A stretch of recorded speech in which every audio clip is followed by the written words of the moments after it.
is the first comment of the day. At this point, Calgary might need to sign Cassian for their top line. They might. Like, I don't know what they're going to do. It's an interesting thing, and I'll go maybe an interesting direction with this because we are starting the show with some talk about the Calgary Flames. Fortunately. This might be the best thing for them. 1,000,000%. They need this so bad. They needed this last summer, but they tried to keep it alive. And now it is just full on Deadsville. Like this needs to become, they need to become the Arizona Coyotes quickly.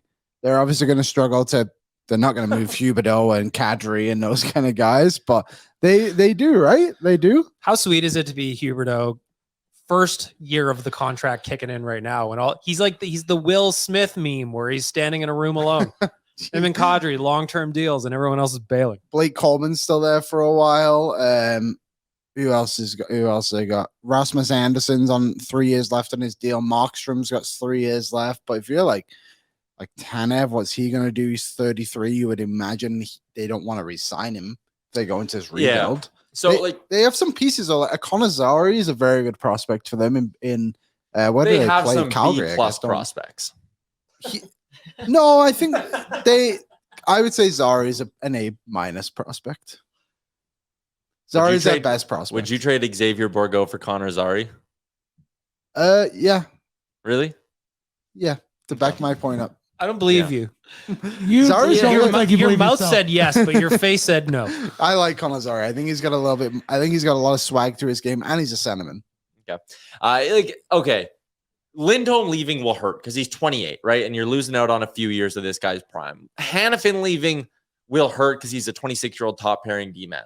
But where I'm getting with this actually isn't a terrible thing for the Flames. One, in today's NHL, it is easier to rebuild, I would argue, than ever because young talent can come in and make an immediate impact. They're also going to get a chance to make some big moves in a year where the draft is very deep in the first round. Not signing Michael Backlund to a 3 to 4 year deal when he's about to turn 35, he's saving you from yourself by not signing. Smart move. Even I would argue Chris Tanev. He's got a couple of good years left in him. I'm not saying he won't.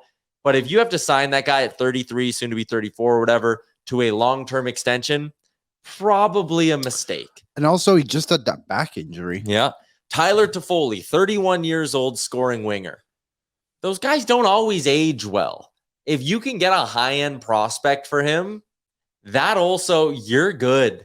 I think there's a little bit of this where Calgary needs to take the angle of short-term pain, long-term gain.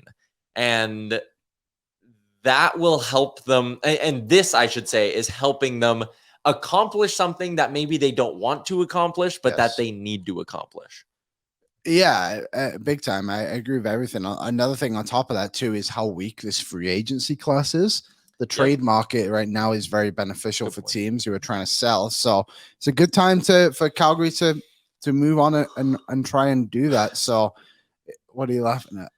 Nova said, I used to pray for times like this. There was another comment, too, that said, Liam, Arizona has a nicer arena than the Saddle Dome. Yeah. Am I the only one that's not tap dancing on the grave a little bit? I just feel like I see somebody here saying karma is a bitch in the comment section. I don't know who said that, but I look at some of the contracts the Oilers have coming in the next handful of years, and I'm staying quiet until those are locked in. I just don't. I think Calgary's just been worried toxic. about that. Yeah, Calgary was different, right? Like, if you're trying to allude to like, oh, I'm not gonna, talk about the Flames because McDavid and Draisaitl are up in 2 or 3 years. That's kind of irrelevant in all of this. How?